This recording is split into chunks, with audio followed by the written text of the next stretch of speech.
บายดีน้องซื้อนางคำลาวันนี้สิมาแก้บทฝึกหัดวิชาแสงเลยค่ะคำถามที่เพื่อนให้มาแม่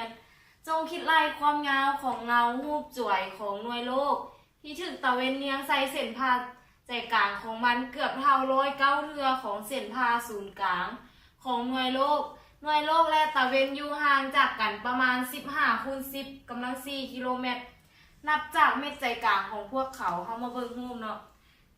นี่แม่นตะเวนและนี่แม่นหน่วยโลกนี่คือทิศทางของแสงที่ตะเวนส่องใส่หน่วยโลกแล้วเกิดเป็นรูปจ่วยอยู่จุดนี้จากรูปเราจะได้คือเส้นรัศมีแม่น AA ขีดเท่ากับ109เทือ BB ขีดก็คือ109เทือของหน่วยโลกและระยะห่างระหว่างตะเวนและหน่วยโลกก็คือ AB เท่ากับ15 คูณ 10 กำลัง 4 กิโลเมตรโซกหาเงาของรูปจ่วยก็คือเตบี้หาโอ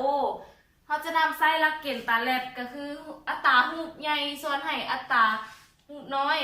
จะได้ AA ขีดส่วนให้ AO เท่ากับ BB ขีดส่วนให้ BO ถอนเอา BO จะได้ AO คูณให้ BB ขีดส่วน AA ขีด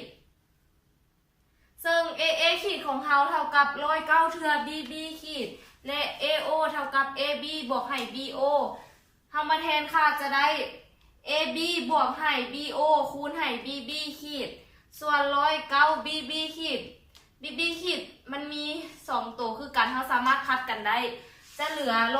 109 BO เท่ากับ AB บวก BO เราย้าย BO จากบวกมาเป็นลบเป็น109 BO ลบให้ BO เท่ากับ AB